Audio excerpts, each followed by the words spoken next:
ശ്രീ മുകേഷ് നായർ, നേരത്തെ ഒരു പരിചയപ്പെടുത്തേണ്ട ആവശ്യമില്ല. അപ്പോൾ ഈ പ്രസ് മീറ്റ് വിളിക്കാനുള്ള സാഹചര്യവും സന്ദർഭവും ഇന്നലെ ഞാൻ ആ വാർത്ത കണ്ടു, മുകേഷിനെ വിളിച്ചു, മുകേഷ് എന്നെ അറിയിച്ചു. പ്രമുഖ മാധ്യമങ്ങളുടെ എല്ലാം മുൻനിര തലക്കെട്ടായി ടോപ്പ് ഹെഡ്ലൈനായിട്ട് ഒരു വാർത്ത വന്നു. മുകേഷിന്റെ ചിത്രമൊക്കെ കൊടുത്തിട്ട് പോക്സോ കേസ് പ്രതി പ്രവേശനോത്സവത്തിൽ മുഖ്യ അതിഥിയായി എത്തി മന്ത്രി. അദ്ദേഹം ബഹുമാനപ്പെട്ട ശ്രീ ശിവൻകുട്ടി സാർ, അല്ലെങ്കിൽ വിദ്യാഭ്യാസ വകുപ്പിലെ മന്ത്രി, ഇതിനെ അന്വേഷണത്തിൽ ഉത്തരവിട്ടു എന്നൊക്കെ പറഞ്ഞൊരു കാര്യം. അപ്പം നിങ്ങൾ ഓർക്കേണ്ട കാര്യം, നിങ്ങൾ ദയവായി ശ്രദ്ധിക്കേണ്ട കാര്യം, ഇദ്ദേഹത്തെ കോടതി അനുകൂലിച്ചു. മന്ത്രിക്ക് എങ്ങനെ എതിർക്കാൻ കഴിയുക? അതായത് നമ്മുടെ നാട്ടിലെ സംവിധാനം വെച്ച് ബഹുമാനപ്പെട്ട കോടതി ശ്രീ മുകേഷ് നായർക്ക് വളരെ അനുകൂലമായൊരു വിധി കൊടുക്കുകയും സാധാരണ കാര്യത്തിൽ നിന്ന് വിഭിന്നമായി, പൊതുവേ ഈ പോക്സോ കേസുകളിൽ മുൻകൂർ ജാമ്യം അത്ര എളുപ്പം കൊടുക്കാറില്ല, ഇദ്ദേഹത്തിന് മുൻകൂർ ജാമ്യം കൊടുക്കുകയും ആ വിധിന്യായത്തിന്റെ ഭാഗമായി കോടതി വിധിയുടെ ഒരു ഉദ്ധരണിയായി കോട്ടായി പ്രൈമ ഫേസി പ്രഥമ ദൃഷ്ടിയ വ്യാജമായിട്ടാണ് ഇദ്ദേഹത്തെ അടക്കമുള്ള വ്യക്തികളെ ഈ കേസിലേക്ക് വലിച്ചടിച്ചതെന്ന് പറഞ്ഞു. പുള്ളി ചെയ്തത് എന്താണെന്ന് കൂടെ പുള്ളി പറയാം, അതും അറിഞ്ഞിരിക്കണം. അതായത് കുറച്ച് മാസങ്ങൾക്ക് മുമ്പ് പുള്ളി ഒരു ആൽബത്തിൽ പോയി അഭിനയിച്ചു. അതിലൊരു പെൺകുട്ടി അഭിനയിച്ചിരുന്നു. ആ കുട്ടിയുടെ കൂടെ ഫുൾ ടൈം അമ്മയും ഉണ്ടായിരുന്നു. ഈ യാതൊരു പ്രശ്നവുമില്ല, എല്ലാവരും സന്തോഷത്തോടെ പോയി. 2 മാസത്തിന് ശേഷം ശ്രീ മുകേഷിനോട് വിളിച്ച് ആ പെൺകുട്ടി കുറച്ച് കാശ് വേണമെന്ന് പറഞ്ഞു. ആ കുട്ടിയുടെ അച്ഛൻ എന്തോ വയ്യാതിരിക്കുകയാണ്, സ്വാഭാവികമാണ്. പക്ഷെ ഇദ്ദേഹം അത് കൊടുത്തില്ല. ഇദ്ദേഹം ശരിയാണോ തെറ്റാണോ എന്നറിയില്ല, പുള്ളി നോക്കട്ടെ എന്ന് പറഞ്ഞു. അടുത്ത ദിവസം ഈ കുട്ടി ഇദ്ദേഹത്തിനെതിരെ കൊണ്ടുപോയി കേസ് കൊടുത്തു. മുകേഷിന്റെ ഭാഗ്യത്തിന് ആ കുട്ടി വോയിസ് നോട്ടായിട്ടാണ് ചോദിച്ചത്. അതായത് വോയിസ് നോട്ടായിട്ട് കാശ് ആണ് ചോദിച്ചത്. അതടക്കം കോടതിയിൽ സമർപ്പിച്ചു. അപ്പോൾ ഈ വ്യാജ കേസുകളുടെ പേരിൽ എങ്ങനെയാണ് നമ്മൾ ആൾക്കാരെ മാറ്റി നിർത്തുക? ബഹുമാനപ്പെട്ട മന്ത്രി അടക്കം ചെയ്യുന്നുണ്ട്. ഞാൻ ഇനി മുകേഷിലേക്ക് പോകുന്നതിന് മുമ്പ് ഒരു വരി കൂടി സ്വാഭാവികമായി എനിക്ക് തോന്നിയൊരു സംശയമാണ്. അതായത് ഞാൻ വളരെ മതസൗഹാർദ്ദവാദിയാണ്, ജാതി മതങ്ങളുടെ എല്ലാം പരിപാടിക്ക് പോകുന്ന വ്യക്തിയാണ്, എല്ലാവരെയും കഴിയുന്നത്ര ഒരുമിച്ച് നിർത്തി പോകുന്ന വ്യക്തിയാണ്. എന്നോട് ആലങ്കാരികമായ രാഹുൽ ഈശ്വർ സുഖമാണോ എന്ന് ചോദിച്ചാൽ അയ്യപ്പനും ബാവരും വെളുത്തേ സുഖമാണ് എന്ന് പറഞ്ഞിട്ട് സുഖമെന്നാണ്. അപ്പോൾ എല്ലാവരുടെയും ഐക്യത്തിൽ പോകുന്ന വ്യക്തിയാണ്. പക്ഷേ സ്വാഭാവികമായി ഞാനെന്ന വ്യക്തിക്ക് തോന്നിയൊരു വേദനയായിട്ട് ചോദിക്കുകയാണ്. ആരെയും മോശമായി പറയാനല്ല, ഏതെങ്കിലും ഒരു ജാതിയുടെയോ അല്ലെങ്കിൽ മതത്തിൻ്റെയോ ഇത് പറയാനല്ല. അതായത് വേടൻ എന്ന് പറയുന്ന വ്യക്തിക്കെതിരെ കേസ് വന്നപ്പോൾ അദ്ദേഹം ആ കഞ്ചാവ് ഉപയോഗിച്ചു എന്ന് ബഹുമാനപ്പെട്ട കോടതിയിലും മറ്റും തെളിയുകയുണ്ടായി. എന്നിട്ട് പോലും ഇടതുപക്ഷ ഗവൺമെന്റ് വേടനെ ചേർത്ത് പിടിക്കുകയുണ്ടായി. അത് നല്ല കാര്യമാണ്, അങ്ങനെ തന്നെ ചെയ്യണം. ഞാനൊക്കെ എന്നാൽ കഴിയുന്ന വിധം വേടനെ സപ്പോർട്ട് ചെയ്യുകയാണ് മാധ്യമങ്ങളിൽ വന്നത്. ശശികല ടീച്ചർ അടക്കം വേടനെ കഞ്ചാവോളി എന്ന് വിളിച്ചത് അപലപനീയമാണെന്നും അത് പിൻവലിക്കണമെന്നും ഒക്കെ ശക്തമായ നിലപാടെടുത്തൊരു വ്യക്തി കൂടിയാണ് ഞാൻ. വേടനടക്കം കേസിൽ പ്രതിയാണെന്ന് കണ്ട് കേസ് സത്യമാണെന്ന് തെളിഞ്ഞ് ആ വേടന് പോലും വീണ്ടും വേദി കൊടുത്ത് ബഹുമാനപ്പെട്ട കേരള സർക്കാർ ചേർത്ത് പിടിക്കുമ്പോൾ മുകേഷ് നായരെ മനഃപൂർവ്വം ചവിട്ടി അകറ്റുന്നതിന്റെ റീസൺ എന്താണ് എന്ന് സ്വാഭാവികമായൊരു ചോദ്യം വരില്ലേ? അതായത് മുകേഷ് നായർ കുറ്റം ചെയ്തു എന്ന് കോടതി പറഞ്ഞിട്ടില്ല, നേരെ മറിച്ച് നിരപരാധിയാണ് എന്ന തരത്തിലാണ് കോടതി പരാമർശിച്ചിരിക്കുന്നത്. മുൻകൂർ ജാമ്യം കൊടുത്തിരിക്കുന്നു. വേടന് തീർച്ചയായിട്ടും അനുകൂലമായി വേടന് വേദി കൊടുക്കുന്നു, വേടന് ഹീറോ ആക്കുന്നു. അങ്ങനെ ആക്കണം. വേടൻ ഒരുപാട് നമ്മുടെ പിന്നോക്ക സമൂഹങ്ങളുടെയൊക്കെ കാര്യങ്ങൾ വോയിസ് ചെയ്തിട്ടുള്ള ആളാണ്. വേടനോട് ബഹുമാനമാണ്, ആദരവാണ്, രാഷ്ട്രീയമായ എതിരഭിപ്രായം ഉണ്ടെങ്കിലും. പക്ഷെ വേടനെ ചേർത്ത് പിടിക്കുകയും മുകേഷ് നായരെ തെള്ളി അകറ്റുകയും ചെയ്യുന്നു എന്ന് പറയുമ്പോൾ അതിന് സ്വാഭാവികമായ ചോദ്യങ്ങൾ ഉണ്ടാകില്ല. അപ്പോൾ നിരപരാധിയായ, അതിനെക്കുറിച്ച് കൂടുതൽ പറയണമെന്നുണ്ട്, നിങ്ങളുടെ ചോദ്യങ്ങൾ കൂടെ ഭാഗമായി പറയാം. ഇവിടെ യഥാർത്ഥത്തിൽ ഈ പ്രസ് മീറ്റ് വിളിക്കാനുള്ള അടിസ്ഥാന കാരണം തന്നെ കോടതി നിരപരാധിയാണെന്ന് സൂചിപ്പിക്കുന്ന, കോടതി മുൻകൂർ ജാമ്യം കൊടുക്കുന്ന, കോടതിയുടെ ഭാഗത്തുനിന്ന് ശക്തമായ ആനുകൂല്യം കിട്ടുന്ന ഒരു വ്യക്തിയെ പ്രവേശനോത്സവത്തിന് വിളിച്ചതിൽ ഒരു മന്ത്രി അന്വേഷണം ഉത്തരവിടുകയും ഇനി അവിടുത്തെ ഏതെങ്കിലും ടീച്ചർമാർക്കെതിരെ ആക്ഷൻ ഉണ്ടാകും, ആരെങ്കിലും ഒക്കെ സസ്പെൻഡ് ചെയ്യും. എന്തിനാണ്? ആരോടെങ്കിലും പുറത്ത് കലി തീർക്കുകയാണ്? ഒന്ന് ആലോചിച്ചു. പുള്ളി ഒരു സംഘടനയുടെ പേരൊക്കെ പറയാം, JCA, വളരെ അറിയപ്പെടുന്ന ഒരു സംഘടനയാണ്. സ്കൂളുമായിട്ട് സഹകരിച്ച് അവിടെ പരിപാടി നടത്തിയത്. JCA വിളിച്ചു, സ്കൂളിൻ്റെ ആൾക്കാരെ വിളിച്ചു. നമ്മൾ ഈ ആൾക്കാരെ എങ്ങനെങ്കിലും രീതിയിൽ കരിവാരി തേക്കുകയും അകറ്റി നിർത്തുകയും ചെയ്യുന്ന ഒരു അവസ്ഥ ഉണ്ടായിരുന്നു. മുകേഷിലേക്ക് പോകുന്നതിന് മുമ്പ് എൻ്റെ വീട്ടിൽ 2 മക്കളുണ്ട്, മുകേഷിൻ്റെ വീട്ടിലും 10-15 വയസ്സുള്ളൊരു മകളുണ്ട്. നമുക്കെല്ലാം വീട്ടിൽ കുഞ്ഞുകുട്ടിയും പ്രാരാബ്ദങ്ങളും ഉള്ളവരാണ്. പക്ഷേ നാളെ എനിക്കെതിരെ ഒരു കേസ് വന്നാലും ഇത് തന്നെയാണ് പ്രശ്നം. എനിക്ക് 2 മക്കളുണ്ട്, കണ്ടോ, ഇവൻ പോക്സോ കേസിലെ പ്രതിയാണ്. ആ കേസ് വ്യാജമാണ്, എല്ലാവരും കണ്ടാൽ. ഇനി നിങ്ങളുടെ ചാനലുകളെ വെച്ച് പറയുകയാണെങ്കിൽ ഒരു പ്രമുഖമായ ചാനൽ ഇതേപോലെ, ഞാൻ വളച്ചു കെട്ടി പറയണ്ട, തുറന്നു തന്നെ പറയാം, റിപ്പോർട്ടർ ചാനലിലെ ഡോക്ടർ അരുൺകുമാറിനെതിരെ ഇതേപോലെ വ്യാജ കേസല്ലേ വന്നത്. അരുൺ ആ പെൺകുട്ടിയെ കണ്ടിട്ട് പോലുമില്ല. വേറൊരു വ്യക്തി ആ പെൺകുട്ടിയോട് സംസാരിച്ചതിനെ കുറിച്ച് പരാമർശിച്ചത് ഡോക്ടർ അരുൺകുമാർ, പോക്സോ കേസിലെ 1-ാം പ്രതി. ഈ പോക്സോ ഒക്കെ എത്രമാത്രം മിസ്യൂസ് ചെയ്യപ്പെടുന്നുണ്ടെന്ന് നിങ്ങൾ മനസ്സിലാക്കണം. ഇത് തന്നെയാണ് കുട്ടികൾ ജയന്തന്റെ നേരത്തെ സംഭവിച്ചത്. 6.5 മാസം പുള്ളി ഒളിവിൽ കഴിഞ്ഞു. 6.5 മാസം. 2 പ്രധാനപ്പെട്ട സിനിമയിലെ അവസരങ്ങൾ പുള്ളിക്ക് നഷ്ടമായി. 10-15 ലക്ഷം രൂപ നഷ്ടമായി. നമ്മൾ പറയുന്നത് തമാശയല്ല, ഒരാളുടെ ജീവിതത്തിലെ സംഭവത്തെക്കുറിച്ചാണ്. 6.5 മാസം. അതിനിപ്പം അനുകൂലമായിട്ട് സുപ്രീം കോടതി അതിന് ഉത്തരവ് കൊടുത്തു. സുപ്രീം കോടതി അനുകൂലമായിട്ട് കൊടുത്തു. നിങ്ങൾ അറിഞ്ഞിരിക്കേണ്ട ഒരു കാര്യം കൂടെ പറഞ്ഞ് മുകേഷിലേക്ക് പോവാം. എന്താ സുപ്രീം കോടതിയിൽ കേരള സർക്കാർ വാദിച്ചതെന്ന് അറിയാമോ? ജയേന്ദ്രന്, കുട്ടികൾ ജയേന്ദ്രന് ജാമ്യം കൊടുക്കാതിരിക്കാൻ രാഹുൽ ഈശ്വർ കോഴിക്കോട് പ്രസ് മീറ്റ് നടത്തി ഈ കേസിൽ ഇടപെടാൻ ശ്രമിച്ചു. സുപ്രീം കോടതിയിൽ അരമണിക്കൂർ നമ്മുടെ മുൻ ഹൈക്കോടതി ജഡ്ജിയായ ബസന്തും ഇപ്പം സുപ്രീം കോടതിയിലെ അഡ്വക്കേറ്റാണ് അദ്ദേഹം, കേരള സർക്കാരിന്റെ അഡ്വക്കേറ്റും വാദിച്ചത് ഞാൻ പ്രസ് മീറ്റ് നടത്തിയ ശരിയോ തെറ്റോ എന്നാണ്. ഒന്നും പറയാനില്ല.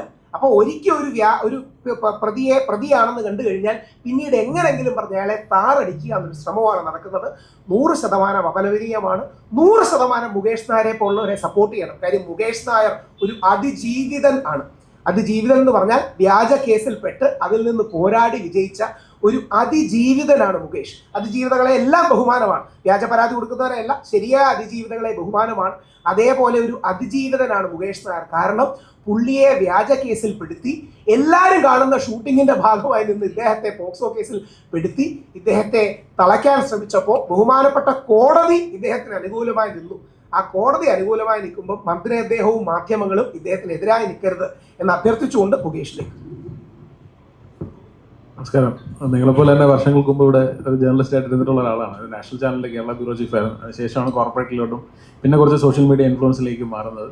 അപ്പോൾ എനിക്ക് പറയാനുള്ളത്, നമ്മൾ ഈ കേസ് വന്നതിന് ശേഷവും കേസ് നടക്കുമ്പോഴും പോലീസ് കേസ് എടുത്തതിന് ശേഷവും നടക്കുമ്പോഴും അല്ല അതിന് ബെയിൽ കിട്ടിയതിന് ശേഷവും എനിക്ക് വരുന്ന ഇനോഗ്രേഷൻസിൻ്റെയോ അല്ലെങ്കിൽ പ്രൊമോഷൻസിൻ്റെയോ അല്ലെങ്കിൽ ഫംഗ്ഷൻസിൻ്റെ എണ്ണത്തിന് ഒരു കുറവ് വന്നിട്ടില്ല.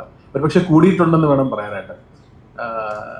ഞാൻ ഈ കേസ് വരുന്ന സമയത്ത് 16-ാം തീയതി എൻ്റെ ശരിയാണെങ്കിൽ ഏപ്രിൽ 16-ാം തീയതി മുതൽ ഞാൻ യു എയിലാണ്. അപ്പോൾ 22-ാം തീയതി 23-ാം തീയതിയാണ് ഈ കേസ് വരുന്നത്. അപ്പോൾ അതിനുശേഷം ഞാൻ തിരിച്ച് വരുന്നു.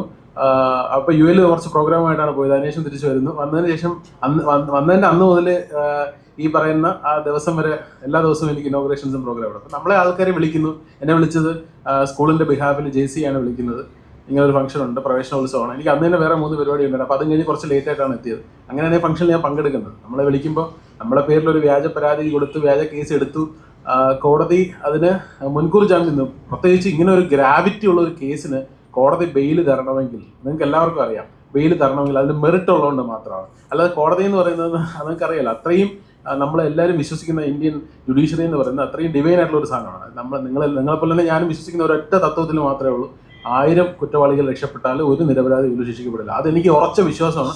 അതിൻ്റെ ഒരൊറ്റ ബേസിൽ തന്നെ ഞാൻ എപ്പോഴും പബ്ലിക്കായിട്ട് മീഡിയയുടെ മുമ്പിൽ ഞാൻ ചലഞ്ച് ചെയ്ത് പറയുന്ന ഒരു കാര്യം എന്ന് പറഞ്ഞാൽ, കോടതി ഞാൻ ഗിൽറ്റി ആണെന്ന് പ്രൂവ് ചെയ്യുകയാണെങ്കിൽ ആ മൊമെന്റിൽ ഞാൻ എൻ്റെ സോഷ്യൽ മീഡിയ അക്കൗണ്ടുകളെല്ലാം ഡിലീറ്റ് ചെയ്ത് ഞാൻ ആ സോഷ്യൽ മീഡിയ ലൈഫ് അവിടെ എൻഡ് ചെയ്യും. അത് അത്രയ്ക്ക് കോൺഫിഡൻസ് ആണ് എനിക്ക്. I M dam confident about that. അത്ര കോൺഫിഡൻസ് ഉള്ളതുകൊണ്ടാണ് ഞാൻ പറയുന്നത്. എനിക്ക് അത്രയും കോൺഫിഡൻറ്റ് എനിക്ക് വിധി വരുന്നവരുണ്ട്. കാരണം ആത്യന്തികമായി വന്ന വിധി വളരെ പോസിറ്റീവാണ്. കാരണം കോടതി ആ ബെയിൽ ഓർഡറിൽ വ്യക്തമായി പറയുന്നുണ്ട് ഫോൾസ്ലി ഡ്രാഗ്ഡ് ഇൻ എന്ന് പറഞ്ഞിട്ട്. അങ്ങനെ ഒരു ഗ്രൗണ്ടിലാണ് എനിക്ക് ബെയിൽ തരുന്നത്. കാരണം പബ്ലിക്കായിട്ട് നടക്കുന്ന ഒരു ഷൂട്ട്, ഒരു റിസോർട്ടിൽ 10-25 മോഡൽസിനോടൊപ്പം നടക്കുന്നൊരു ഷൂട്ട്. ഇവിടെ അമ്മയുണ്ട്, റിസോർട്ടിൻ്റെ ആൾക്കാരുണ്ട്. 2.5 മാസം കഴിയുമ്പോൾ ഞാൻ ആ കേസിൽ പ്രതിയാവുന്നു. എനിക്ക് ഭയങ്കര അതിശയം തോന്നി. എനിക്ക് സത്യമായിട്ട് ഞാൻ തന്നെ എൻ്റെ വാർത്ത ദുബായിലിരുന്ന് ഞാൻ താമസിക്കുന്ന ഹോട്ടൽ റൂമിൽ നിന്ന് കണ്ടപ്പോൾ ഞെട്ടിപ്പോയി. ഞാൻ പോക്സോ കേസിൽ എങ്ങനെ പ്രതിയാവുന്നു? എൻ്റെ കൂടെ അഭിനയിച്ച ഒരു കുട്ടിക്ക് 15 വയസ്സ് താഴെയാണ്, 15 വയസ്സേ ഉള്ളൂ. ആ കുട്ടി സമ്മതമില്ലാതെ ആണ് ഞാൻ ഇത്രയും ദിവസം ആ വീഡിയോ സോഷ്യൽ മീഡിയയിൽ ഇട്ടിരുന്നത്. ആ കുട്ടി കൊളാബ് ചെയ്തിരുന്ന വീഡിയോ കേസ് കൊടുത്ത് 3 ദിവസത്തിന് ശേഷമാണ് കുട്ടി കൊളാബ് റിമൂവ് ചെയ്ത്. എല്ലാത്തിൻ്റെ പ്രൂഫ് കോടതിയിൽ നമ്മൾ സബ്മിറ്റ് ചെയ്തിട്ടുണ്ട്.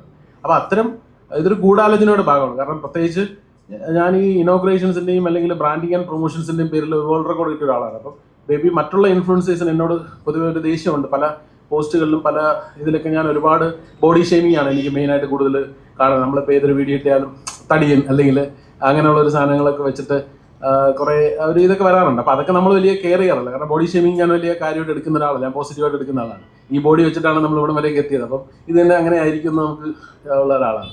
അപ്പോൾ അത്തരം കാര്യങ്ങളൊക്കെ കണക്കിലെടുക്കാതിരുന്നപ്പോഴാണ് ഇത്തരത്തിലുള്ളൊരു സാധനം വരികയും ഈ പെൺകുട്ടിയുടെ മാതാപിതാക്കളെ നിർബന്ധിച്ച് അവരെ കൊണ്ട് കേസ് പഠിപ്പിക്കുകയൊക്കെ ചെയ്ത്. പക്ഷേ കേസിൽ മെറിറ്റ് ഉണ്ടെന്ന് നമ്മുടെ ബഹുമാനപ്പെട്ട കോടതി. ആ ഒരു കോടതിയിലുണ്ടായ ഒരു വിശ്വാസമാണ് ഇപ്പം ഞാൻ നിങ്ങളുടെ മുന്നിൽ ഇരിക്കുന്നതും അല്ലെങ്കിൽ എനിക്കിപ്പോൾ ഇങ്ങനെ സംസാരിക്കും. ആ ഒരു വിശ്വാസം എനിക്ക് അതുകൊണ്ട് ഒരുപാട് കാര്യങ്ങൾ വഴിവിട്ട് പറയാനും പറ്റില്ല. നമ്മൾ കേസ് നിലവിൽ ഇപ്പോൾ നടന്നുകൊണ്ടിരിക്കുന്നതുകൊണ്ട് അതിൻ്റെ ഒരുപാട് ഡീറ്റെയിൽസ് എനിക്ക് പറയാൻ പറ്റും. കാരണം ഒരുപാട് തെളിവുകളുണ്ട് നമ്മുടെ ഭാഗത്ത്. ഇതൊരു ഫാബ്രിക്കേറ്റഡ് കേസാണ്. അതൊക്കെ നമ്മളിവിടെ പറയാൻ പാടില്ലാത്ത കാര്യങ്ങളാണ്. അപ്പം പൊതുവേ ഉള്ള എനിക്ക് പറയാൻ പറ്റുന്ന എൻ്റെതായ നിയന്ത്രണങ്ങളിൽ നിന്നുകൊണ്ട് പറയാൻ പറ്റുന്ന കാര്യങ്ങൾ ഞാൻ പറയാം. ഒരു ഫാബ്രിക്കേറ്റഡ് കേസായിരുന്നു. അത് മനസ്സിലാക്കിയത് കൊണ്ടാണ് തീർച്ചയായിട്ടും ഇത്തരത്തിൽ ഗ്രാവിറ്റി ഉള്ള ഒരു കേസിൽ നമുക്ക് ബെയിൽ കിട്ടിയത്. അത് തീർച്ചയായിട്ടും നമ്മളെല്ലാവർക്കും നിങ്ങൾ നാളെ നമ്മളിപ്പോൾ ഇവിടെ ഇരിക്കുന്ന ആർക്കെങ്കിലും ഒക്കെ ഒരു പ്രശ്നം ഉണ്ടായാലും ആദ്യം പോകുന്ന ഒരു പരാതിയാണ്.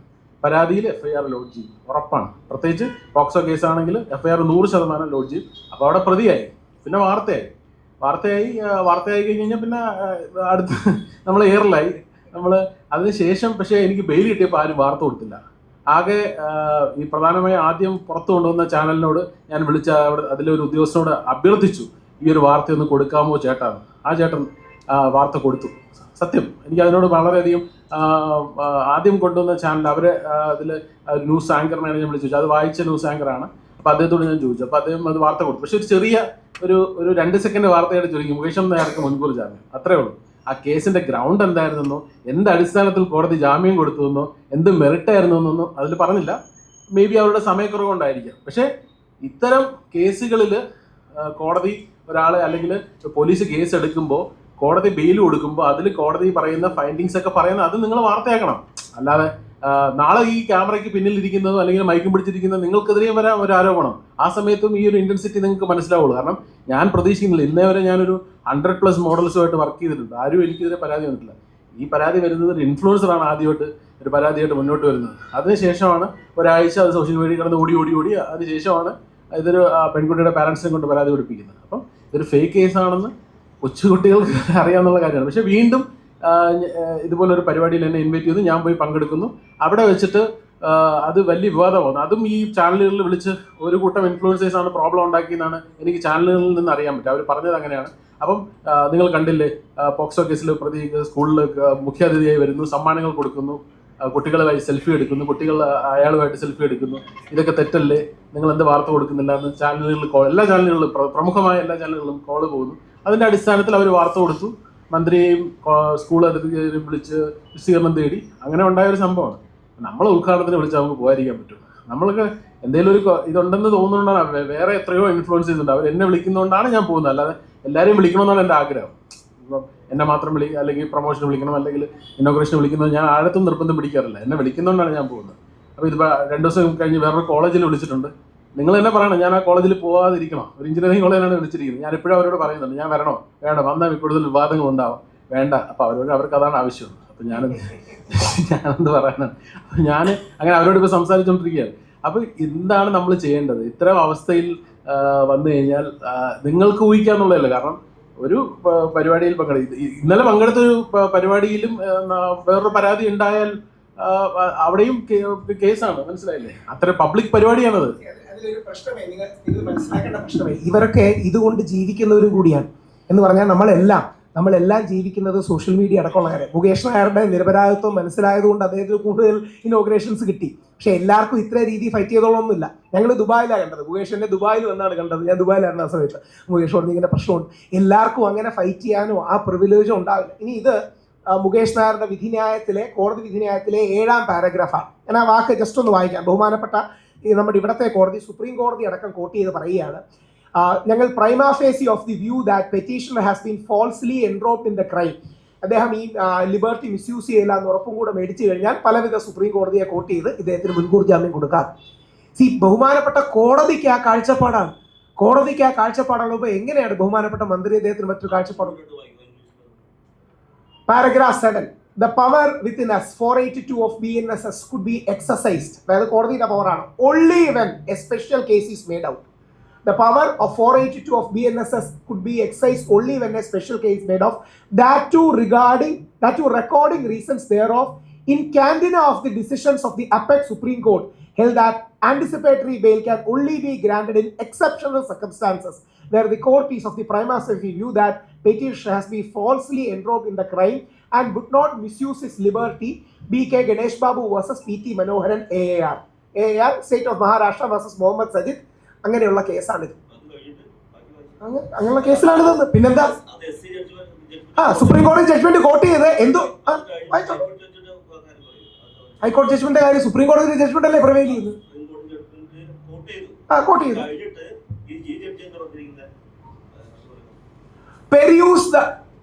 Peruse the prosecution records. It is admitted that the victim and her mother went to the location for the photo shoot. എന്താ വരികയല്ല, അടുത്ത് വന്നാൽ ഒരുമിച്ച് വായിക്കാം. For the photo shoot. Significantly, the mother was present with the victim during the entire course of the shoot. Full course of shoot ഉണ്ടായിരുന്നു. The petitioners are social media influencers and professional models. According to the prosecution, the shoot took place on 12/2/2025, while the FIR was lodged only on 22/4/2025. The video recorded during the shoot was subsequently published on the social media. There was no immediate complaint raised regarding the said video. Furthermore, there is no material placed before the court to suggest that the victim participated in the photo shoot against her will or under coercion or persuasion by the petitioner in criminal miscellaneous petition number 1095 of 2025. At the time of photo shoot, several female artists were also present in this location. It is a well-principled state that ഇതിനെയാണ് അയച്ചു തരാം. C അങ്ങനെ ഒരു exceptional circumstances ആയി കണ്ടുകൊണ്ട് മുകേഷ് നായർക്ക് ഞങ്ങൾ ജാമ്യം കൊടുക്കുന്നു എന്ന് കോടതി പറയുമ്പോൾ പിന്നെ എങ്ങനെയാണ് മാറാൻ പറ്റുക? വേറെ നമ്മുടെ സർക്കാരിന് എതിരൊരു നിലപാട് എങ്ങനെ എടുക്കാൻ പറ്റുക? പക്ഷെ ഇതിലെ പ്രധാന പ്രശ്നം അവിടെയല്ല, അവിടെയാണ് മീഡിയക്കാർ അഡ്രസ് ചെയ്യേണ്ടത്. അങ്ങനെ ഒരു വാർത്ത വന്നു കഴിഞ്ഞാൽ ജീവിതകാലം മുഴുവൻ മുകേഷ് നായർ അൺടച്ചബിൾ ആയി തുടരണം. മുകേഷ് നായരെ പരിപാടിക്ക് വിളിക്കണം. ഇനി രണ്ട് ഇൻഫ്ലുവൻസേഴ്സിനെ വിമർശിച്ചുകൊണ്ടൊരു കാര്യം പറയാൻ ആഗ്രഹിക്കുകയാണ്. ഇവർ ഈ ഇൻഫ്ലുവൻസേഴ്സിനിടയിലുള്ള കിടമത്സരങ്ങളും കൂടി ഇതിന് പ്രശ്നമാണ്. മുകേഷ് നായർക്ക് കൂടുതൽ ബ്രാൻഡ് അലോക്കേഷൻ കിട്ടുന്നു, കൂടുതൽ ശ്രദ്ധ കിട്ടുന്നു, കൂടുതൽ റീച്ചും വ്യൂസും കിട്ടുന്നു. അതുകൊണ്ട് ബാക്കി ചിലർക്ക് പ്രശ്നം. ഇദ്ദേഹത്തിനെതിരെ കേസ് കൊടുത്ത ഇൻഫ്ലുവൻസർ, അതുകൊണ്ട് പേര് പറയുന്നില്ല, അദ്ദേഹം വെളി വരികയാണെങ്കിൽ പേര് പറഞ്ഞു, അദ്ദേഹവും പേഴ്സണലി പറയുകയും ചെയ്യാം. അദ്ദേഹവും ഇന്നലെ എന്നെ വിളിച്ചു. അദ്ദേഹം അവകാശപ്പെടുന്ന അദ്ദേഹത്തിനെതിരെ ഒരു വ്യാജ കേസ് ഉണ്ടെന്നാണ്. ഞാൻ പറഞ്ഞു അങ്ങനെയാണെങ്കിൽ നിങ്ങളെ നമ്മൾ സപ്പോർട്ട് ചെയ്യാം. ഇതിന്റെ പ്രശ്നം നമ്മൾ കോണ്ടന്റിൽ ഫൈറ്റ് ചെയ്യണം, അല്ലാതെ വ്യാജ കേസ് വെച്ച് ഫൈറ്റ് ചെയ്യണം. ഈ പണ്ട് മാമുക്കോയ സന്ദേശത്തിൽ പറയുന്നത് പോലെ ഏതെങ്കിലും ഒരുത്തം വളർന്നു വന്നുകൊണ്ടിരിക്കുമ്പോൾ അവനെ ഏതെങ്കിലും പെണ്ണ് കേസിൽപ്പെടുത്തി പരമാവധി ഇല്ലാതാക്കാം എന്നൊരു ആറ്റിറ്റ്യൂഡ് ഉണ്ടായിരുന്നു. അങ്ങനെ മിസ്യൂസ് ചെയ്ത് തുടങ്ങിയ പിന്നെ അവസാനം കുട്ടിക്കൽ രവീന്ദ്രന്റെ കേസിൽ എന്താ പറ്റിയെന്നറിയോ? വീട്ടുകാർ തമ്മിലുള്ള പ്രശ്നമാണ്. ഈ ആളുടെ ഐഡന്റിറ്റി ഡിസ്ക്ലോസ് ചെയ്യാൻ പറ്റാത്തതുകൊണ്ട് ഏത് ബന്ധുവാന്ന് പറയുന്നില്ല. ഇദ്ദേഹത്തിന്റെ ഭാര്യയുടെ ഒരു ബന്ധു ഈ വ്യക്തിക്കെതിരെ അവർക്ക് പണി കൊടുക്കാനായി കേസ് കൊടുക്കും. ഒരാളുടെ ജീവിതം തകരുകയാണ്, അവസരങ്ങൾ തകരുകയാണ്. മുകേഷ് ഇതിന് ഫൈറ്റ് ചെയ്യാൻ റെഡിയായി. മുകേഷ് കോൺഫിഡന്റ് ആയി ഫൈറ്റ് ചെയ്തു. അങ്ങനെ ഫൈറ്റ് ചെയ്യുന്ന കുറച്ച് ആൾക്കാരെ കണ്ടിട്ടുള്ളൂ. ഒരു വിജയബാബുവോ ഒരു നിവിൻ പോളിയോ ഉള്ള കുറച്ച് ആൾക്കാരെ ഫൈറ്റ് ചെയ്തുള്ളൂ. ബാക്കിയുള്ളവർ ചൂളിപ്പോവും, അവരിലേക്ക് തന്നെ ഒതുങ്ങും. ഇതിന് ഇവരെല്ലാം ചെയ്യുന്ന വലിയൊരു മിസ്റ്റേക്ക് ഉണ്ട്. അതുകൂടെ പറഞ്ഞ് നിങ്ങളുടെ ചോദ്യങ്ങളിലേക്ക് വെക്കാം. ഇങ്ങനെ ഇനിയും വ്യാജ കേസിന്റെ വിക്റ്റിമാണ് നിങ്ങളെങ്കിൽ ദൈവത്തെ ഓർത്ത് നിങ്ങൾ സംസാരിക്കുക, മിണ്ടാതിരിക്കരുത്. നമ്മുടെ അഡ്വക്കേറ്റ്സ് അടക്കം നമ്മളോട് വന്ന് പറയും ഒന്നും മിണ്ടരുത്, കോടതിയുടെ അപ്രീതി ഉണ്ടാവും. കോടതിയുടെ അപ്രീതി ഒന്നും ഉണ്ടാകാൻ പോകുന്നില്ല, ഇതൊരു സബ്ജുഡീസ് വിഷയമാണ്, അതിന്റെ പരിമിതികൾ എനിക്കറിയാം എന്ന് പറഞ്ഞ് നിങ്ങൾ സംസാരിച്ചാൽ മതി. ഞാൻ അഡ്വക്കേറ്റ് ആണ്, പുള്ളി ലോ പഠിക്കുന്ന ആളാണ്. സംസാരിച്ചില്ലെങ്കിലുള്ള പ്രശ്നം നിങ്ങളെ പലപ്പോഴും പൊതുസമൂഹം തെറ്റിദ്ധരിക്കും, നിങ്ങളെ പലപ്പോഴും നാട്ടുകാരെ തെറ്റിദ്ധരിക്കും. ഈ ഏതെങ്കിലും ഒരു കേസിൽ ക്ലോഷർ ഉണ്ടാകുമെന്ന് കേട്ടിട്ടുണ്ടോ? ഇനി അന്വേഷണം എന്ന് പറഞ്ഞാൽ കാലാകാലം പൊക്കോണ്ടിരിക്കും. ഇനി അന്വേഷണം എന്ന് പറഞ്ഞു ഇനി എനിക്കെതിരെ ഇന്നലെ നമ്മുടെ എറണാകുളം പോലീസ് സ്റ്റേഷനിൽ വിളിച്ചിട്ടുണ്ട്. ഹണി റോസിന്റെ കേസിൽ എനിക്കെതിരെ അന്വേഷണം ഹാജരാവണമെന്ന് പറഞ്ഞു. അതായത് ഇന്നലെ നമ്മുടെ അനീഷ് ജോയ് അവിടുത്തെ എറണാകുളം കേസിൽ ഇന്നലെ ആണെങ്കിൽ ലെറ്റർ വന്ന 14 ദിവസം ഞങ്ങൾ അന്വേഷിക്കണമെങ്കിൽ എന്തോന്ന് അന്വേഷിക്കാനാണ്? ഞാൻ TV ചാനലിൽ ഹണി റോസിനെ കുറിച്ച് പറഞ്ഞ കാര്യം എന്നെ പോലീസ് സ്റ്റേഷനിൽ ചെന്ന് അന്വേഷിക്കാനാണ്. ഇതൊരു പ്രൊസീജിയർ പോലെ ഇങ്ങനെ കാലാകാലം ചടങ്ങ് പോലെ പോലീസുകാർ കൊണ്ടുപോകും. പോലീസുകാർക്ക് ഇതിനെതിരെ പറയാൻ പറ്റാത്തത് അറിയോ? പോലീസുകാരോടൊക്കെ ഞാൻ പേഴ്സണലി സംസാരിച്ചോണ്ട് പറയാ, മുകേഷ് നായരുടെ കേസിൽ പുള്ളി ഇന്നസെന്റ് ആണെന്ന് പോലീസുകാർക്ക് അറിയാം. എന്റെ കേസിൽ ഞാൻ ഇന്നസെന്റ് ആണെന്ന് പോലീസുകാർക്ക് അറിയാം. പക്ഷെ ഇന്നസെന്റ് ആണെന്ന് പറഞ്ഞു കഴിഞ്ഞാൽ സ്ത്രീ വിരുദ്ധരാകും. ഇന്നസെന്റ് ആണെന്ന് പറഞ്ഞാൽ കണ്ടോ പുരുഷ മേധാവികൾക്ക് ചൂട്ടുപിടിക്കുന്നവരാവും. ഇന്നസെന്റ് ആണെന്ന് പറഞ്ഞാൽ പ്രശ്നമാവും. ഇല്ലെങ്കിൽ എന്ത് അന്വേഷിക്കാനാണ് പോകുന്ന ആലോചിച്ച് പോലീസ് എന്ത് അന്വേഷിക്കും?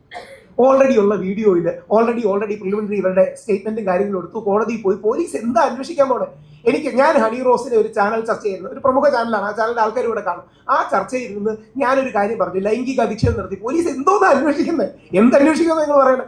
അപ്പം കുറെ മെനക്കെടുത്താനായിട്ട് ഞാൻ ദിവസം അയച്ച ചാനലിൽ പോയാൽ സംസാരിച്ചത് എൻ്റെ വീഡിയോയിലാണ് പറഞ്ഞത്, നിങ്ങളുടെ മൊബൈൽ ഫോൺ ഞങ്ങൾ പിടിച്ചെടുക്കുമെന്ന് പറയും. ഒരു 6-7 മാസം മൊബൈൽ ഫോൺ അവരുടെ കയ്യിൽ വെച്ചിരിക്കും, ചീത്തയാക്കാതെ 6-7 മാസം ഒരു കവറിൽ പൊതിഞ്ഞ് വെച്ചേക്കും. ഞാൻ കോടതിയിൽ റിക്വസ്റ്റ് കൊടുത്ത് തിരിച്ചു മേടിക്കണം. മെനക്കെടുത്ത് എന്നൊരു പ്രോസസ്സ് അല്ലാതെ വേറെ ഒരു പ്രോസസ്സും ഇല്ല. അതാണ് നിങ്ങൾ മനസ്സിലാക്കേണ്ടത്. അതുകൊണ്ട് പറഞ്ഞ് അവസാനിപ്പിക്കാം. നിങ്ങളുടെ ചോദ്യങ്ങളിലേക്ക് പോകുമ്പോൾ എത്ര വ്യാജ കേസുകളായി കാണുന്നു ഒന്ന് ദയവായി ആലോചിക്കുക. നിവിൻ പോളിക്കെതിരെ വ്യാജ കേസ് വന്നത്, നമ്മുടെ വിജയബാബുവിനെതിരെ വ്യാജ കേസ് വന്നത്, ഉമ്മൻചാണ്ടി സാറിനെതിരെ വ്യാജ കേസ് വന്നത്. ഈ വ്യാജ പരാതി കൊടുത്ത ഒരു സ്ത്രീകൾക്കെങ്കിലും ഇതിനെ നടപടിയെടുത്തു? ഒരു എക്സാമ്പിൾ വെച്ച് പറയാം. മുകേഷ് നായരുടെ കോടതി നാളെ വ്യാജ കേസാണെന്ന് പറയട്ടെ, നിവിൻ പോളിയുടെ വ്യാജ കേസാണെന്ന് പൂർണ്ണമായിട്ട് പോലീസുകാർ തന്നെ കണ്ടെത്തി റിപ്പോർട്ട് കൊടുത്തു. ആ വ്യാജ പരാതി കൊടുത്ത പെൺകുട്ടിക്കെതിരെ ഒരു നടപടി എടുത്തു. ആ വ്യാജ പരാതി കൊടുത്ത പെൺകുട്ടിക്കെതിരെ ഒരു റിപ്പോർട്ട് കൊടുത്തു, നടപടി എടുക്കുകയെങ്കിലും ചെയ്തു. തന്നെ 3 ദിവസം ദുബായിൽ വെച്ച് പീഡിപ്പിച്ചു എന്നാണ്, അല്ലെങ്കിൽ റേപ്പ് ചെയ്തു എന്നാണ് ആ പെൺകുട്ടി പരാതി കൊടുത്തത്. ആ സമയത്ത് നിവിൻ പോളി കൊച്ചിയിലായിരുന്നു. ആ കൊച്ചിയിലായ നിവിൻ പോളി ദുബായിൽ വെച്ച് ഈ പെൺകുട്ടിയെ റേപ്പ് ചെയ്തു എന്ന് പറഞ്ഞു. ഡിസംബർ 14, 15, 16 അവസാനം കൊച്ചിയിലാണ് തെളിഞ്ഞപ്പോൾ ആ പെൺകുട്ടി നിങ്ങളുടെ അടക്കം ചാനലിൽ വന്ന് ഒരു മടിയില്ലാതെ പറയുകയാണ് ഉറക്കപ്പിച്ചിൽ ഡേറ്റ് മാറിപ്പോയതാണ്. ആ പെൺകുട്ടിക്കെതിരെ നിവിൻ പോളി DGPക്ക് പരാതി കൊടുത്തു. ഞങ്ങൾ പോയിരുന്നു, ഞങ്ങൾ DGP ദർവേഷ് ഷാജ് സാറിനെ കാണാൻ പോയിരുന്നു. ഞങ്ങൾ ഇവിടുത്തെ പോലീസ് ഹെഡ്ക്വാർട്ടേഴ്സിൽ ബഹുമാനപ്പെട്ട DGPയെ കാണാൻ പോയിരുന്നു. സാർ, ഈ വ്യാജ പരാതികൾക്കെതിരെ ഒരു ഫ്രെയിംവർക്ക് വേണം, നടപടി വേണമെന്ന് പറഞ്ഞു. പുള്ളി സ്നേഹത്തോടെ അനുഭാവത്തോടെ കേട്ടു. അദ്ദേഹത്തിന്റെ കൈകളും ചങ്ങലയ്ക്ക് ഇഷ്ടപ്പെട്ടാണെന്ന് എനിക്കറിയാം, കാര്യം പോലീസിന് ലിമിറ്റേഷൻ ഉണ്ട്. നിവിൻ പോളി പരാതി കൊടുത്തു, എന്തെങ്കിലും ആക്ഷൻ എടുത്തു. നിവിൻ പോളി എന്ന് പറഞ്ഞാൽ നമ്മുടെ എല്ലാ ലെവലിനെ കാട്ടി കുറച്ചുകൂടെ വലിയ ലെവൽ നിൽക്കുന്ന സിനിമാ താരങ്ങളിലെ പ്രമുഖരാണ്. അപ്പൊ നിവിൻ പോളിക്കോ ഉമ്മൻചാണ്ടി സാറിനോ എൽദോസ് കുന്നപ്പള്ളിക്കെതിരെ 49 ക്രിമിനൽ കേസുകളിൽ ഉൾപ്പെട്ട ഒരു സ്ത്രീയാണ് എൽദോസ് കുന്നപ്പള്ളിക്കെതിരെ പരാതി കൊടുത്തിരിക്കുന്നത്. 49 ക്രിമിനൽ കേസ്. അപ്പോ ആണുങ്ങളെ കൈയും കാലും കെട്ടിയിട്ടിട്ട് നീന്താൻ പറയുകയാണ്. ഞാൻ പറഞ്ഞ് അവസാനിപ്പിക്കുമ്പോൾ ഒറ്റ കാര്യം ഓർക്കുക, നമ്മുടെ സഹോദരൻ, നമ്മുടെ മകൻ, നമ്മുടെ സുഹൃത്ത്, നമ്മുടെ അച്ഛൻ ജയിലിൽ നിന്ന് ഒരു വ്യാജ പരാതി അകലത്തിൽ മാത്രമാണ്. നിങ്ങളുടെയും എൻ്റെയും മകൻ, സഹോദരൻ, അച്ഛൻ, സുഹൃത്ത് ജയിലിൽ നിന്ന് ഒരു വ്യാജ പരാതി അകലത്തിൽ മാത്രമാണ്. നമ്മളിൽ ആർക്കും ആ പരാതി വരാം. അങ്ങനെ ഒരു പരാതി വന്നാൽ നമ്മുടെ സോഷ്യൽ ലൈഫ്, നമ്മുടെ ശമ്പളം, നമ്മുടെ ജീവിതം, നമ്മുടെ ബന്ധങ്ങൾ, നമ്മുടെ ബന്ധുക്കൾ, ഇവരിൽ നിന്നെല്ലാം നമ്മൾ പരിഹാസവും അവഗണനയും പുച്ഛവും ഒക്കെ ഏറ്റുവാങ്ങുകയും കണ്ട പോക്സോ കേസിലെ പ്രതിയാണ് അവൻ്റെ അച്ഛൻ എന്ന് പറയുകയും ചെയ്യും. ഇത് ഇന്നല്ലെങ്കിൽ നാളെ അവസാനിക്കണം. അവിടെയാണ് നമ്മൾ മുമ്പോട്ട് വെക്കുന്ന ഏക സജഷൻ, റൈറ്റ് ടു പ്രിവസി. ബഹുമാനപ്പെട്ട കേരള ഹൈക്കോടതി പറഞ്ഞതുപോലെ അക്യൂസ്ഡിനും ഉണ്ടാകണം. അതായത് ആരോപിതനും ഒരു റൈറ്റ് ടു പ്രിവസി ഉണ്ടാകണം. ആ കോടതി കുറ്റക്കാരനാണെന്ന് തെളിയുന്നത് വരെ ഇവരുടെ പേരും ഫോട്ടോയും ഉപയോഗം ചെയ്തത്. അഥവാ അങ്ങനെ ഉപയോഗിച്ചാൽ മുകേഷ് പറഞ്ഞതുപോലെ ഫോളോ അപ്പ് വാർത്തയും കൂടെ കൊടുക്കണം. ഇതിന് ഒരു ചാനലാണ് പ്രധാനമായിട്ട് കൊടുത്തത്, ബാക്കി ചാനലുകളൊന്നും കൊടുത്തില്ല. അതുകൊണ്ട് നിങ്ങൾ അറ്റ്ലീസ്റ്റ് കോടതി മുകേഷ് നായരെ അനുകൂലിച്ചെന്നെങ്കിലും ഒന്ന് കൊടുക്കണമെന്ന് അഭ്യർത്ഥിച്ചുകൊണ്ട് നിങ്ങളുടെ ചോദ്യങ്ങളിലേക്ക് ഇൻഫർമേഷൻ ഞാൻ കണ്ടില്ല. ശരി, പ്ലീസ് ക്വസ്റ്റ്യൻസ് പ്ലീസ്. എന്തെങ്കിലും അതുപോലത്തെ മിസ്റ്റേക്സ് നമ്മൾ പറഞ്ഞിട്ടുണ്ടെങ്കിൽ ദയവായി അതും ചൂണ്ടിക്കാട്ടും. ഞാൻ ആ വിധിനെ അയച്ചുതരികയും ചെയ്യാം. നമ്മുടെ PDF കോപ്പി എടുത്ത്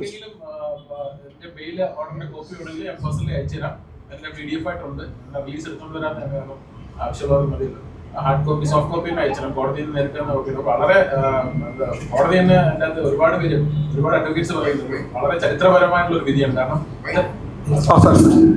ആർക്കെങ്കിലും ജഡ്ജ്മെന്റ് കോപ്പി വേണമെങ്കിൽ ഞാൻ അയച്ചുതരാം. എന്നോട് പറഞ്ഞ പേഴ്സണലി അയച്ചുതരാം.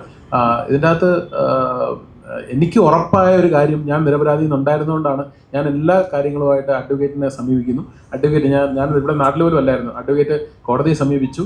കോടതി ആ തെളിവുകളുടെ, കാരണം വായിച്ചാണ്, രാഹുൽ വായിച്ചാണ് അത് കോടതി എന്തുകൊണ്ട് ജാമ്യം തന്നു. അപ്പം പ്രൈമ ഫേസിലി നമ്മൾ ട്രാക്ഡ് ആയതുകൊണ്ടാണ്, ഫോൾസ്ലി അലീഗ്ഡും കൂടെ ആയതുകൊണ്ടാണ്. പിന്നെ അതിൽ ഉപരി പല കാര്യങ്ങളുണ്ട്. ഇത്രയും പബ്ലിക്കായിട്ട് നടക്കുന്ന ഒരു ഷൂട്ടിൽ നമുക്ക് ഒരു കേസ് അങ്ങനെ ഉണ്ടാവില്ല, അങ്ങനെ ഒരു സാഹചര്യം ഉണ്ടാവില്ല. അതെല്ലാം കണക്കിലെടുത്തിട്ട് തന്നതാണ്. അപ്പം നമ്മൾ ഇവിടുത്തെ മന്ത്രി കോടതിയെ വെല്ലുവിളിക്കുന്നതിന് തുല്യമായിട്ടാണ് എനിക്ക് തോന്നുന്നത്. കാരണം കോടതി പോലും ഇത്രയും മെറിറ്റ് ഉള്ളതുകൊണ്ടാണ് ഒരു ബെയിൽ തന്നത്. അപ്പം അത്തരത്തിലുള്ള ഒരാളെ പ്രതി എന്ന് പറയാതെ കുറ്റാരോപിതൻ മാത്രമാണ്. അതാണ് എനിക്ക് പറയാനുള്ളത്. ഒറ്റ കാര്യം മാത്രമേ ഉള്ളൂ. നമ്മളെ ബഹുമാനപ്പെട്ട മുഖ്യമന്ത്രിക്ക് പോലും കേസുണ്ട്. SNC ലാവൽ കേസ്, എത്ര വർഷം അദ്ദേഹത്തെ വേട്ടയാടി, മുഖ്യമന്ത്രിയെ വേട്ടയാടിയ കേസുണ്ട്. ഇന്ന് ഭരിക്കുന്ന മുഖ്യമന്ത്രിയെ, എഡ്യൂക്കേഷൻ മിനിസ്റ്റർ അദ്ദേഹം അസംബ്ലി കയറിയിട്ട് ഇതുപോലത്തെ ഒരു ഡൈസിന്റെ പുറത്ത് കയറി കാണിച്ച് ആ കേസും പുള്ളിയെ വേട്ടയാടിയിട്ടുണ്ട്. ഒരുപാട് ഇത്രയും കേസുകളിലൊക്കെ പ്രതികളായിരുന്ന ആൾക്കാർ. അപ്പം ഇതൊക്കെ ഒരാളുടെ പേരിൽ ഒരു കേസ് ഉണ്ടാവുന്നത്, അത് എനിക്ക് ജീവിതത്തിൽ ആദ്യമായിട്ട് വന്ന കേസ് ഇതാണ്. എൻ്റെ ഒരു ക്രിമിനൽ കേസില്ല ചരിത്രത്തിൽ. എൻ്റെ പേരിൽ ആകെ 2 എക്സൈസ് പെറ്റി കേസുണ്ട്. അത് ഞാൻ ബാർ ഉദ്ഘാടനം ചെയ്തതിന് ഉള്ള കേസാണ്. കാരണം ബാർ ഉദ്ഘാടനം ചെയ്യുമ്പോൾ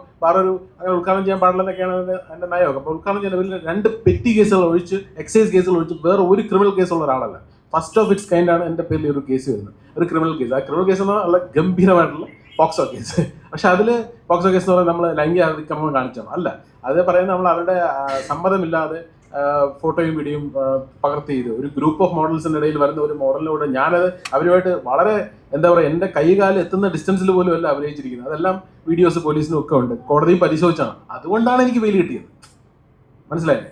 കാണും, പക്ഷേ അമ്മ കൂടെ അതൊക്കെ ശരിയാണ്. പക്ഷെ എനിക്ക് ഇതിനെക്കുറിച്ച് ഒരുപാട് കാര്യങ്ങൾ തുറന്ന് പറയണമെന്നുണ്ട്. പക്ഷെ പറയാൻ പറ്റില്ല. ഞാൻ പറഞ്ഞില്ലേ, എന്റെ വായും കൈയും കെട്ടിയിട്ടിരിക്കുകയാണ്. കാരണം ഈ ഒരു കേസ് നിലവിലുള്ളതുകൊണ്ട്. അല്ലെങ്കിൽ എനിക്ക് പച്ചയ്ക്ക് പലതും പറയാൻ പറ്റും. കേസിന്റെ വിധി വരട്ടെ, ഞാൻ പറയുന്നുള്ളൂ. ഞാനിത് വെല്ലുവിളിയായിട്ട് ഇപ്പോഴും പറയുന്നു. കേസിൽ ഞാൻ അപരാധിയാണെന്ന് കോടതി കണ്ടെത്തുവാണെങ്കിൽ ആ മൊമെന്റിൽ ഞാൻ എൻ്റെ സോഷ്യൽ മീഡിയ ലൈഫ്, ഇത്രയും മില്യൺ ഫോളോവേഴ്സ് ഉള്ള ആളാണ് ഞാൻ. എൻ്റെ ഫേസ്ബുക്ക്, ഇൻസ്റ്റാഗ്രാം, യൂട്യൂബ്, പിന്നെ എനിക്ക് UAE ഉള്ളതുകൊണ്ട് ടിക്ടോക്ക്, ഇത്രയും IDs ഉള്ളതാണ്. ആ മൊമെന്റിൽ ഞാൻ ഡീആക്ടിവേറ്റ് ചെയ്യും. ഞാൻ എൻ്റെ സോഷ്യൽ മീഡിയ ലൈഫ് അവിടെ എൻഡ് ചെയ്യും. കാരണം എനിക്ക് അത്രയും കോൺഫിഡൻസ് ഉണ്ട്. I am innocent, I will prove I am not guilty എന്ന്. പിന്നെ നിയമത്തിൽ അത്രയ്ക്ക് കോൺഫിഡൻ്റ് ആയിട്ടുള്ള വിശ്വാസമുണ്ട്. ഞാൻ എപ്പോഴും പറയുന്ന ഒരൊറ്റ കാര്യമുള്ളൂ, നിയമത്തിന് ഒരു വലിയ പ്രത്യേകത ഉണ്ട്. 1000 കുറ്റവാളികൾ രക്ഷപ്പെട്ടോട്ടെ, പക്ഷേ ഒരു നിരപരാധിയെ പോലും അത് ശിക്ഷിച്ച ചരിത്രം ഇതുവരെ ഇല്ല, എനിക്കറിയില്ല. അപ്പോൾ അത് ആ ഒരു ട്രസ്റ്റ് ഉള്ളതുകൊണ്ട് ഞാൻ ഇപ്പോഴും കോൺഫിഡൻ്റ് ആയിട്ട് പറയുന്നത് ഈ ഒരു കാര്യം തന്നെയാണ്.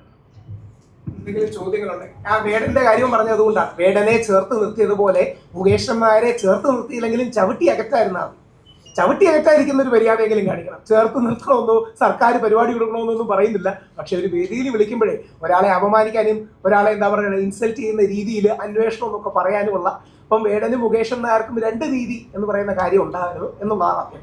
എനി ക്വസ്റ്റ്യൻസ് ഇതുമായിട്ട് ബന്ധപ്പെട്ട് ദയവായി നിങ്ങൾ ചോദിക്കണം. കാര്യം എന്നിട്ട് നിങ്ങൾ മുകേഷ് നായരുടെ ഭാഗത്തിന്റെ വാർത്തയും കൊടുക്കണം. അദ്ദേഹം കേസിൽ ജയിച്ച ആളും കൂടെയാണ്. അദ്ദേഹം കേസിൽ ജയിച്ച ആളാണ്, അനുകൂലമായ വിധി നേടിയ ആളാണ്. പലപ്പോഴും ഈ മാധ്യമങ്ങളിൽ മനഃപൂർവ്വം ടാർണിഷ് ചെയ്യാൻ വേണ്ടിയാണ് ഈ എതിരാളികൾ ഇത് ചെയ്യുന്നത്. അപ്പൊ അതുകൊണ്ടാണ് മീഡിയക്കാർക്കാണ് ഇതിൽ ഏറ്റവും പ്രധാനപ്പെട്ട റോള് വഹിക്കാൻ കഴിയുക. കാര്യം മീഡിയയുടെ ഫ്രണ്ടിൽ ഒരു വ്യാജ പരാതി കൊടുത്ത് അതൊന്ന് ബൂസ്റ്റ് ചെയ്യിപ്പിക്കാം എന്ന് പറഞ്ഞിട്ടാണ്. ഇന്ന് രാവിലെ ഞാൻ പേര് പറയാൻ ഒരു പ്രമുഖ പേര് പറഞ്ഞ മാതൃഭൂമി ചാനൽ ഞാൻ ഫോണിൽ സംസാരിക്കാൻ ഇവിടെ മാധു അടക്കം ഉണ്ടായിരുന്നു. മാധു പറഞ്ഞു എങ്ങനെയാണ് ഒരു പോക്സോ പ്രതിയെ സ്കൂളിലേക്ക് വിളിച്ചുകൊണ്ടുവരാൻ പറ്റുക എന്നൊക്കെ. അവിടെയാണ് അതിനൊരു കോണ്ടെക്സ്റ്റ് ഇല്ലേ, പുള്ളിക്ക് അനുകൂലമായ വിധി വന്നില്ലേ, കേട്ടാ തോന്നുന്നു പുള്ളിയെ കുറ്റക്കാരനാണെന്ന് കോടതി വിധിച്ചു. അതിന്റെ മുൻകൂർ ജാമ്യം കൊടുത്തു. ലീനിങ് ടുവേർഡ്സ് ഏതാണ് ഇനി 2 കോടതി ഇനി ആത്യന്തികമായി വിധിച്ചു. അല്ല അങ്ങ് പറയുന്നത് നല്ല പോയിന്റാണ്. ഇത് വളരെ പ്രധാനപ്പെട്ട പോയിന്റ്. ഞാൻ ചോദിച്ചോട്ടെ, സംശയമാണ്. എന്തായാലും കുറ്റം ആരോപിച്ചു, പോക്സോ ആണ്, തെളിയിക്കപ്പെട്ടിട്ടില്ല, കുറ്റക്കാരനായിട്ടില്ല. അപ്പോ അങ്ങനെ ഒരു സാഹചര്യത്തിൽ പ്രത്യേകിച്ച് കുട്ടികളാണല്ലോ പോക്സോ എന്ന് പറഞ്ഞ്, അപ്പം അങ്ങനെ ഒരു സാഹചര്യം നമുക്ക് വേണമെങ്കിൽ ഒഴിവാക്കാം. ഒന്ന് വിധി വന്നിട്ട് നമുക്ക് പോയാൽ ചിന്ത എടുക്കുകയായിരുന്നു. കുട്ടികള് വളരെ, ഞാൻ അവിടെ ചെല്ലുമ്പോ എന്നെ കണ്ടപ്പോ ബിഗ് ഫാൻ ബ്രോ, എന്റെ വീഡിയോ ഉണ്ട്, എന്റെ ക്യാമറമാൻ പകർത്തിയ വീഡിയോ ഉണ്ട്. ബിഗ് ഫാൻ ബ്രോ എന്ന് പറഞ്ഞ് വിളിച്ച് ഓടി വന്ന കുട്ടികളെയാണ് ഞാൻ കാണുന്നത്. അപ്പൊ കുട്ടികളുടെ പിള്ളേ മനസ്സിൽ കള്ളമില്ലെന്ന് പറയുന്നതല്ലേ. അല്ല ഞാൻ ഇത്രയും എന്നെ വളരെ ആഗ്രഹിച്ച് എന്റെ സാന്നിധ്യം വേണമെന്ന് പറഞ്ഞ് ആഗ്രഹിച്ച സ്ഥലത്ത് ഞാൻ പോകാതിരിക്കണോ? ഇനി മുതൽ നാളെ വേറെ ഏതെങ്കിലും സ്ഥലത്ത് എന്നെ ഉദ്ഘാടനത്തിന് വിളിച്ചാൽ ഞാൻ പോകാതിരിക്കണോ? അതിലൊരു മന്ത്രിയെ പേടിച്ച് ഞാൻ പോകാതിരിക്കണോ? ഞാനൊരിക്കലും അങ്ങനെ ചെയ്യില്ല. കാരണം എന്നെ വിളിക്കുന്നിടത്തോളം കാലം, എന്നെ ഇൻവൈറ്റ് ചെയ്യുന്നിടത്തോളം കാലം ഞാൻ പങ്കെടുത്തിരിക്കും. കാരണം എന്നെ വേണമെന്നുള്ളതുകൊണ്ടാണ് അവർ വിളിക്കുന്നത്, മനസ്സിലായില്ലേ? അപ്പൊ അവര് വേണ്ടാന്നുണ്ടെങ്കിൽ വിളിക്കാതിരുന്നു കഴിഞ്ഞാൽ എനിക്ക് പോകാതിരിക്കാം. അല്ലെങ്കിൽ വലിഞ്ഞേറി പോകുന്ന ഒരു പ്രാക്ടിക്കൽ പറയുന്നത്, ഈ കേസ് തീരാൻ എത്ര കാലം എടുക്കുമെന്നാണ് നിങ്ങളുടെ ഒരു അസംഷൻ? ഇങ്ങനെയാണെങ്കിൽ ഒരു 3-4 വർഷം അന്വേഷണം, വീണ്ടും അന്വേഷണം, ചോദ്യം, ഇനി ആരെങ്കിലും വിധി വന്നാൽ അതിന് എതിർ ചോദ്യം. അപ്പൊ ഈ 4-5 വർഷം പുള്ളി പരിപാടിക്കൊന്നും പോകാതിരിക്കണം. നമ്മൾ ആലോചിച്ച് നോക്കുക, ഇതാണ് നമ്മുടെ നിയമ സംവിധാനത്തിലെ പ്രാക്ടിക്കൽ ഇഷ്യൂ. ഇത്രയും കാലം പുള്ളി പോകാതിരിക്കണോ? അങ്ങനെ പോകാതിരിക്കണോ എന്ന് ആഗ്രഹിക്കുന്നവരാണ് ഈ വ്യാജ പരാതി കൊടുക്കുന്നത്. അതായത് ഇവൻ പരാതിക്കാരനാണ് എന്ന് പറഞ്ഞ് ഒരു മുഖമിട്ട് ഇവനെ വൃത്തികേടാക്കാൻ ശ്രമിക്കുന്നവരല്ലേ അത് ചെയ്യുന്നത്. അപ്പൊ അവളോടൊപ്പം എന്ന് പറയുന്നത് ഇനി 2, നമ്മുടെ നിയമത്തിന്റെ അടിസ്ഥാന പ്രമാണം എന്താ? A person is Innocent until proved guilty. Innocent, അങ്ങനെയാണല്ലോ നമ്മുടെ തത്വമില്ലേ, ഇന്നസെന്റ് അണ്ടിൽ പ്രൂവ്ഡ് ഗിൽറ്റി. ഇത് മുകേഷ് നായർക്ക് മാത്രമല്ല, നമ്മുടെ സഖാവ് MA ബേബി ദിലീപേട്ടന്റെ സിനിമ കാണാൻ പോയി. ശ്രീ MA ബേബിക്കെതിരെ സൈബർ ആക്രമണമാണ്. കേട്ടാ തോന്നും ദിലീപിനെ കുറ്റക്കാരനാണ് കോടതി പറഞ്ഞു. ഈ മാസം പുള്ളിയുടെ വിധി വരും, 100% എഴുതി വെച്ചോളൂ.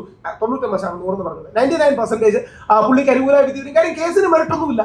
പുള്ളിയുടെ ശത്രുക്കൾ എന്ത് ചെയ്തു? പുള്ളിയെ മോശക്കാരനായിട്ട് ഒരു കേസ് ഉണ്ടാക്കി. ശ്രീ സിദ്ദിഖിന്റെ കാര്യത്തിൽ എന്ത് ചെയ്തു? ഇനി ഈ കേസുകൾക്ക് എന്തെങ്കിലും ഒരു അവസാനം ഉണ്ടോ? നിങ്ങൾ ശ്രദ്ധിച്ചിട്ടുണ്ടോ? ഈ കേസുകൾക്ക് എന്തെങ്കിലും അവസാനം ഉണ്ടോ?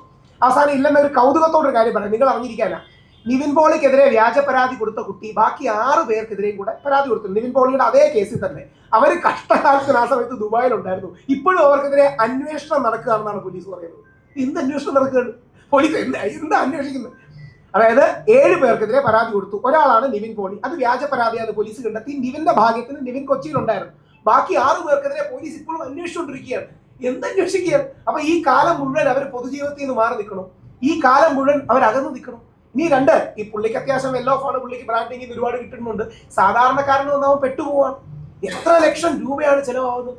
ഇപ്പൊ ഇത് നമ്മുടെ ജില്ലാ കോടതി, ഹൈക്കോടതിയിലും സുപ്രീം കോടതിയിലും പോകണമെങ്കിൽ എത്ര ലക്ഷം രൂപ ചെലവാകും? അതുകൊണ്ടാണ് ഞാൻ പലപ്പോഴും പറയുന്നത്, ശ്രീ സിദ്ദിഖിന് ഏറ്റവും കുറഞ്ഞത് 30-40 ലക്ഷം രൂപ ചിലവായിട്ടുണ്ട്. അപ്പുറത്തെ പെൺകുട്ടിയുടെ ചെലവ് ഫേസ്ബുക്കിൽ ഒരു സ്റ്റേറ്റ്മെന്റ് ആണ്, അത് 3 തവണ മാറിയ സ്റ്റേറ്റ്മെന്റ്.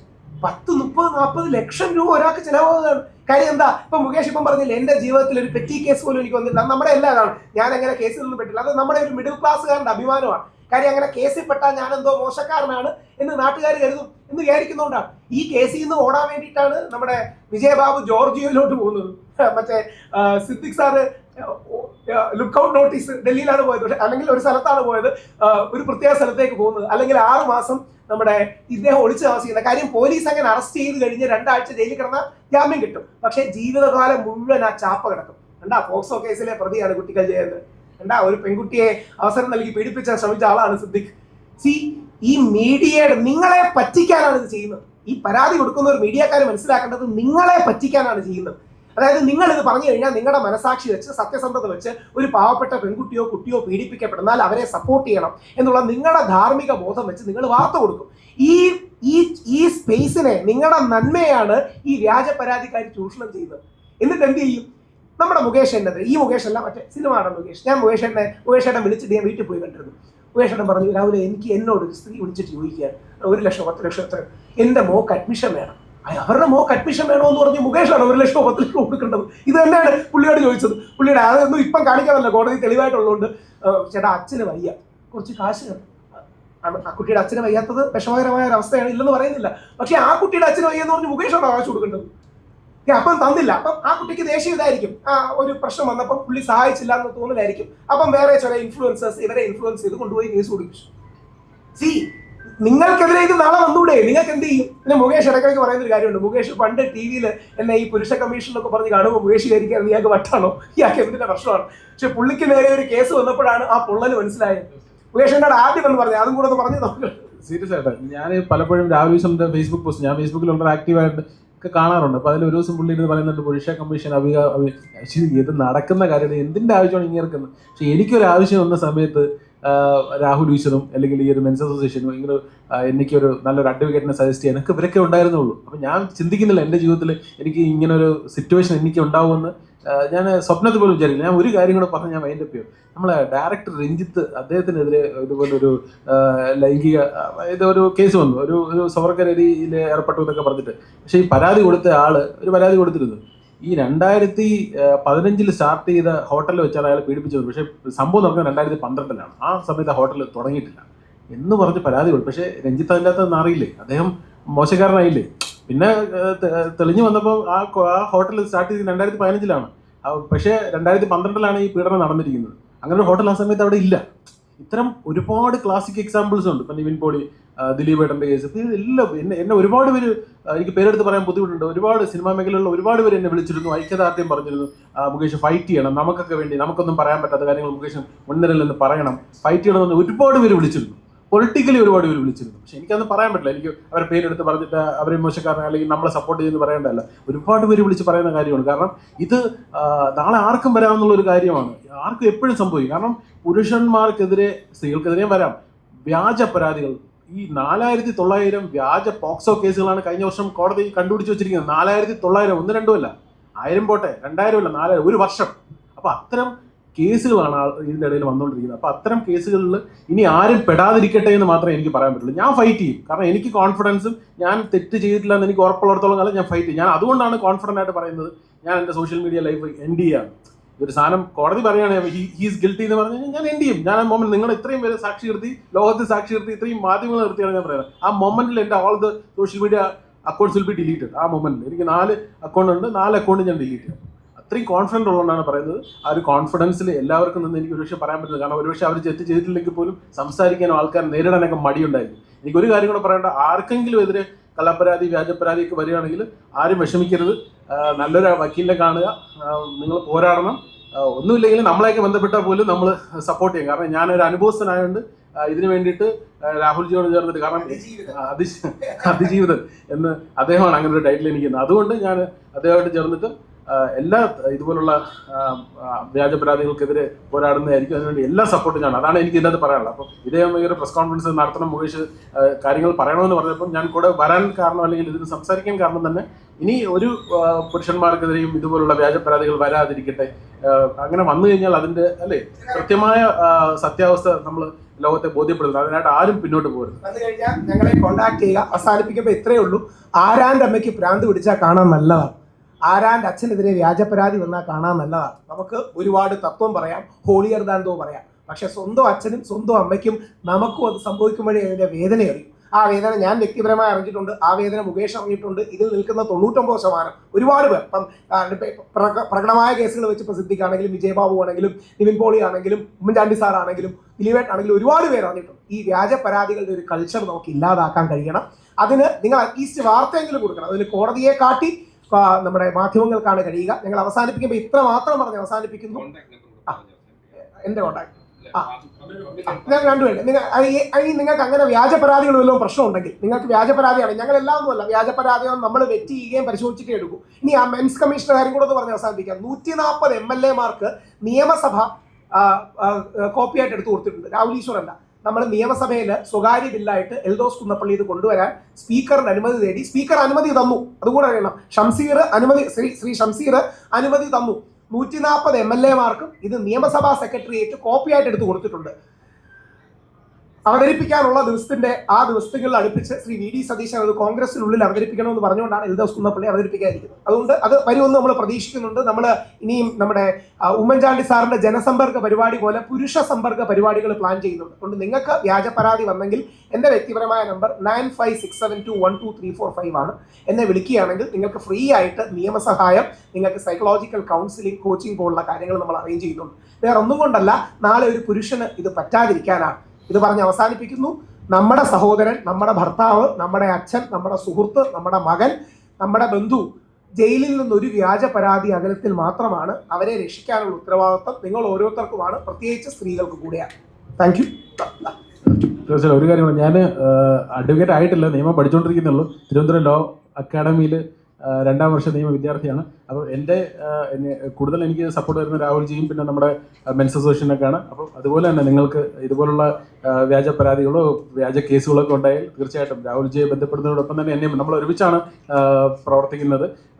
ദയവായി എന്നെയും ബന്ധപ്പെടാം. എൻ്റെ നമ്പർ 9846094947 നമ്മൾ ഉണ്ടാവും. കാരണം ഞാനിപ്പോൾ വന്നത് ഈ ഒരു കാര്യത്തെക്കുറിച്ച് പറയാനൊപ്പം ഒരുപാട് ഇതുപോലെ വ്യാജ പരാതിയിൽ ബുദ്ധിമുട്ട് നേരിടുന്ന ആൾക്കാരുണ്ടെന്ന് മനസ്സിലാക്കി. കാരണം ഞാൻ കഴിഞ്ഞ ദിവസം നമ്മൾ തൃശ്ശൂർ ഒരു മീറ്റിങ്ങിന് പോയിരുന്നു, മെൻസ് അസോസിയേഷൻ. അന്ന് മനസ്സിലാക്കി 100 കണക്കിന് ആൾക്കാരാണ് അവിടെ ഇതുപോലെ കേസിൽ നിന്ന് പിന്നെ രക്ഷപ്പെട്ട ആൾക്കാരാണ്. തകർന്നിട്ട് പിന്നെ കോടതി അവർ വെറുതെ വിട്ട ആൾക്കാരാണ്. പക്ഷെ ഇപ്പോഴും അവരുടെ ജീവിതം തകർച്ചയിലാണ്. അങ്ങനെ ആർക്കും ഉണ്ടാവരുത്. അതുകൊണ്ട് നമ്മൾ അതിന് വേണ്ടിയിട്ട് ഞാനും രാവിലെ 24/7 ഉണ്ടാവും. Thank you.